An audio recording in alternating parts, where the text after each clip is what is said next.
Selamat datang di sesi Selaman Mendalam kita. Pernah kepikiran gak sih gimana Christopher Columbus bisa punya peta? Ya lumayan akurat lah ya, soal Amerika sebelum dia katanya nemuin benua itu tahun 1492. Atau Magellan deh, yang kayaknya udah tahu gitu bakal ada selat di ujung Amerika Selatan sebelum dia lewat sana. Bener juga ya. Nah, sumber-sumber Anda kali ini ngasih satu kemungkinan jawaban yang, wah lumayan bikin kaget sih. Fokusnya itu ke armada raksasa dari China. Yuk kita coba bedah bareng-bareng lah ya. Iya, jadi kita nih lagi ngelihat argumen dari bukunya Kevin Menzies, judulnya 1434.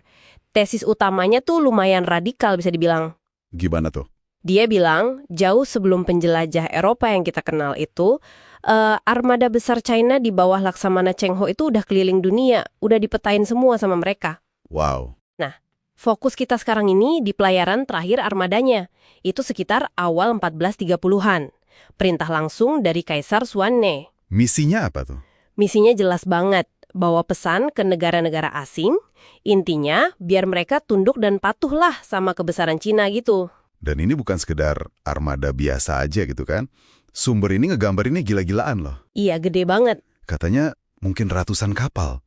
Atau bahkan ada yang bilang spekulasinya lebih dari 1.000 kapal. Bisa jadi, bisa jadi. Skalanya memang masif. Jauh lebih gede dari gabungan semua armada Eropa waktu itulah ya. Terus kapal-kapal hartanya itu, yang raksasa, katanya dibikin dari kayu jati impor. Betul. Teknologi pembangunannya canggih. Dipersenjatai lengkap pula, pakai teknologi bubuk mesiup paling baru. Ada meriam, roket. Iya ya, bahkan pelontar api. Nah, tapi yang lebih bikin melongo lagi itu, kargo intelektual yang mereka bawa katanya.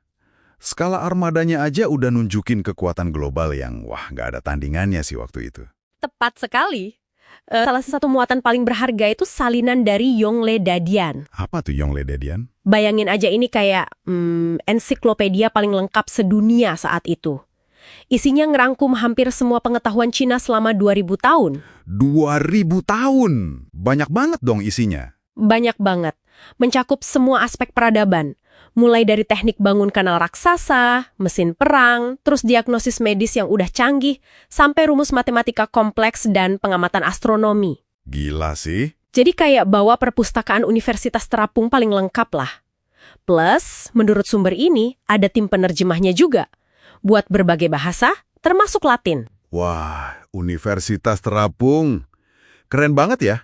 Tapi ada satu alat nih yang mereka bawa, yang katanya ini mungkin punya dampak paling revolusioner buat navigasi global.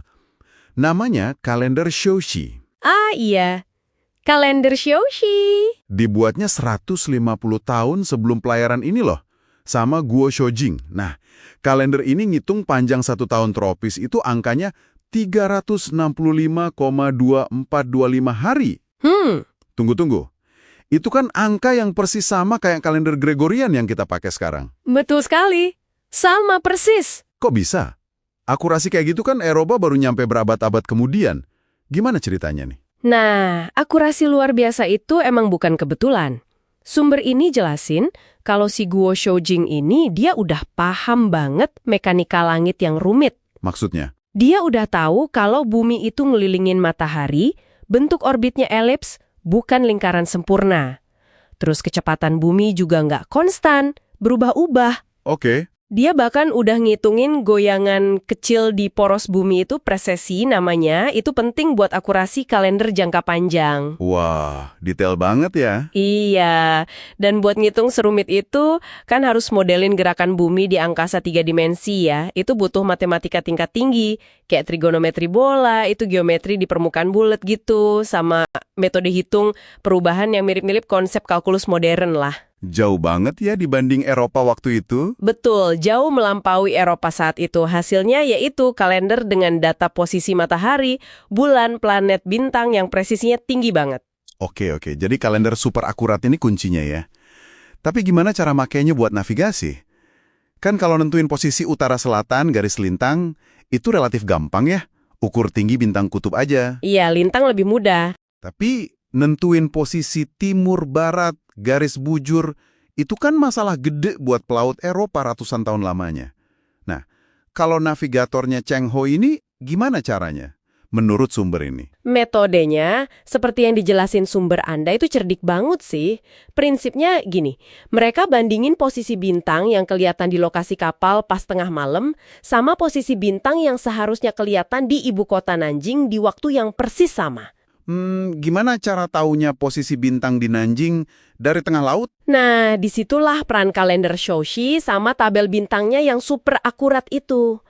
Tabel itu nyatat bintang mana aja yang pas lurus sama Polaris tiap tengah malam di Nanjing selama siklus 4 tahun. Oke, jadi dicocokin gitu ya? Iya, perbedaan antara yang dilihat di kapal sama yang seharusnya di Nanjing itu nunjukin selisih garis bujurnya. Tapi kan butuh tahu waktu yang presisi banget dong, baik di kapal maupun waktu Nanjing. Tentu aja, makanya ini butuh alat penunjuk waktu yang sangat presisi, kayak jam air Cina yang canggih itu, sama pengamatan langit yang teliti banget di atas dek kapal yang mungkin goyang-goyang.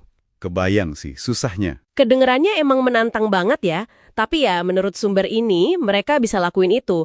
Akurasinya katanya lintang bisa sampai 30 mil, bujur sekitar 3 derajat. Lumayan banget untuk zaman itu. Luar biasa sih. Ngebayangin navigatornya ngitung rumit gitu di tengah lautan. Wah, butuh skill sama ketenangan tingkat tinggi itu. Jadi, kalau kita rangkum nih ya, armada ini datang bukan cuma pamer kekuatan militer yang bikin gentar. Betul. Mereka juga kayak bawa paket hadiah gitu ya. Isinya pengetahuan paling mutakhir, kalender super akurat, metode navigasi global yang presisi, terus mungkin ringkasan ilmu pengetahuan dari Yongle Dadian itu. Plus hadiah fisik juga tentunya. Iya, pasti adalah Porphyroline Sutra gitu-gitu. Tapi sumber ini juga nyebut sisi gelapnya kan, ya? Katanya bahwa ratusan perempuan buat persembahan ke penguasa asing. Ya ada bagian itu juga disebut. Intinya sih sumber Anda ini ngasih gambaran yang cukup menantang pemahaman kita soal sejarah ya. Gimana tuh maksudnya? Iya, sebuah peradaban di awal abad ke-15 yang ternyata punya teknologi maritim sama astronomi yang maju banget. Mampu navigasi global presisi, punya misi buat nyebarin pengaruh Kaisar China ke seluruh dunia yang mereka tahu waktu itu. Ini kan nunjukin tingkat pencapaian teknologi sama organisasi yang mungkin jauh di atas apa yang kita bayangin selama ini buat era tersebut. Nah, ini nih yang bawa kita ke pemikiran penutup yang menurut saya cukup provokatif buat Anda renungkan. Kalau bener nih ya, armada secanggih ini bawa pengetahuan revolusioner kayak kalender Shoshi sama metode navigasi tadi, terus beneran nyampe Eropa? Misalnya ke Italia gitu ya, sekitar 1434 sesuai judul bukunya. Iya, misalnya ke sana. Apa dampaknya coba? Mungkinkah transfer pengetahuan ini jadi salah satu atau bahkan mungkin percikan api utama yang ikut nyulut Renaissance di Eropa?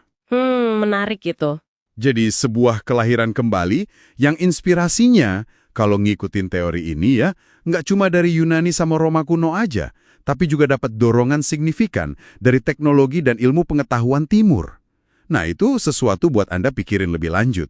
Sampai jumpa di Selaman Mendalam berikutnya.